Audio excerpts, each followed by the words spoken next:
नमस्कार, मैं Uday Shankar. News bioscope में आप सबों का स्वागत है। हेमंत कैबिनेट की बैठक 7 अगस्त को होनी है और इस बैठक को लेकर, इस कैबिनेट की इस बैठक का बेसब्री से इंतजार हो रहा है। हम आपको बता दें कि पिछली बार जब बैठक हुई थी तो सीएम मैया योजना, जिन्होंने एक बिल्कुल नई योजना को लॉन्च किया गया, इसके साथ अधिकारियों को मोबाइल देने से लेकर कई ऐसी योजनाएं थी। लेकिन इस बार सबकी नजरें इस बात पर टिकी हुई है कि पारा शिक्षकों का क्या होगा, सहायक पुलिसकर्मियों का क्या होगा, और भी बहुत सारे संगठन आंदोलनरत हैं, उन्हें भी उम्मीदें हैं। वहीं इंतजार राज्य के एक एक सबकी इस बात पर रहेगी कि क्या सीएम चुनाव से पहले कोई और बड़ा तोहफा देने की तैयारी में है। हमारे साथ हमारे वरिष्ठ सहयोगी राकेश रंजन जी हैं। राकेश जी, कैबिनेट की बैठक पर अभी से ही सबकी नजरें टिकी हुई हैं। या नेचुरली जब भी कैबिनेट होता है लोगों की नजर उस पर होती है, और खास करके जो युवा वर्ग है उसकी नजर होती है। आप जानते हैं कि झारखंड में नियुक्तियों को लेकर जो है एक आशा जो है वो युवाओं के अंदर रहती है, ना सिर्फ झारखंड बल्कि कहीं पर भी हो।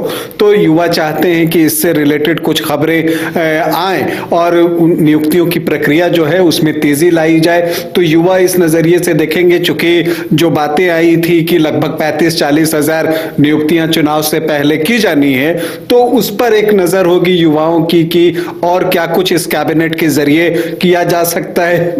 इसके अलावा जो आपने सहायक पुलिसकर्मियों की बात कही, तो देखिए एक समझौता पहले हुआ था जो कि फिर सहायक पुलिसकर्मी उससे अलग हो गए। अब जो बातें अब सुनने में आ रही हैं कि जो चीजें उस मीटिंग में कही गई थी उसको क्या कैबिनेट में जो है पास किया जाता है। तो अगर वो कैबिनेट से प्रस्ताव पारित हो जाता है तो मुझे लगता है कि सहायक पुलिसकर्मी जो इतने दिनों से धरने पर हैं, बिल्कुल इस बरसात के मौसम में वो लगातार धरने पर हैं और मोराबादी मैदान में उनकी क्या हालत है किसी से छुपी हुई नहीं है। जी बिल्कुल, तो उन्हें बहुत उम्मीदें हैं। पिछली बार जब इससे जुड़ी कोई बात, जब 24 जुलाई को संभवतः जब कैबिनेट की बैठक हुई थी जिसमें कि 30 जो है आपको चीजें पास हुई थी, तो उसमें जब सहायक पुलिस से जुड़ी कोई जानकारी नहीं आई थी या कोई इस तरह की बातें नहीं कही गई थी उनसे लिए हुए, तो वो बहुत निराश हुए थे। तो उन्हें इस जो कैबिनेट होने जा रही है, इस कैबिनेट से बहुत सारी उम्मीदें हैं। और मुझे लगता है कि अगर ये कैबिनेट उन मांगों को जो कि उस मीटिंग के दौरान तय की गई थी, अगर उससे अधिक न सही केवल उतने ही मांगों को कैबिनेट से पास कर दे, तो मुझे लगता है कि एक विश्वास जो है सहायक पुलिसकर्मियों के अंदर भी जगेगा और फिर मुझे लगता है कि जो उनका प्रदर्शन है वो समाप्त भी। बिल्कुल इसी तरह पारा शिक्षक हैं, जेएसएससी सीजीएल परीक्षा की तिथि का इंतजार कर रहे हैं, कई युवा जेपीएससी के रिजल्ट का इंतजार कर रहे हैं।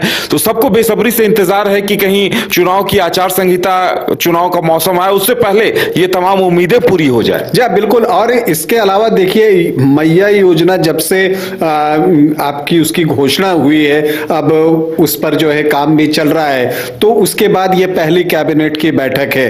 तो मुझे लगता है कि एक उसकी भी समीक्षा हो सकती है कि हाँ किस तरह से चीजें चल रही हैं। तो जो फंक्शनल चीजें होती हैं उस पर बातचीत की जा सकती है कि लोगों को सुविधाएं हो और वो आराम से जो है अपना आवेदन कर सकें। तो ये सारी चीजें हो सकती हैं। प्लस चुनावी साल है तो जन कल्याण से जुड़ी और भी कुछ योजनाएं जो हैं वो लागू की जा सकती हैं या उन्हें कैबिनेट के सामने रखा जा सकता है या कैबिनेट से पास किया जा सकता है। तो ये सारी चीजों की उम्मीद जो है लोगों को है। तो युवा हो, किसान हो, सभी की जो निगाहें होती हैं वो कैबिनेट पर होती हैं। बहुत उम्मीदें भी होती हैं कि सरकार उनके लिए क्या कुछ करने जा रही है। तो आज का कैबिनेट जो है वो बहुत महत्वपूर्ण है। उदय, चलिए तो इंतजार किया जाए। देखने वाली बात यह होगी कि क्या कुछ तोहफे मिलते हैं और बेसब्री से कहा जा सकता है झारखंड के हर तबके को कैबिनेट की इस बैठक के बाद क्या कुछ प्रस्ताव पारित किए जाते हैं उसका इंतजार रहेगा। फिलहाल इतना ही,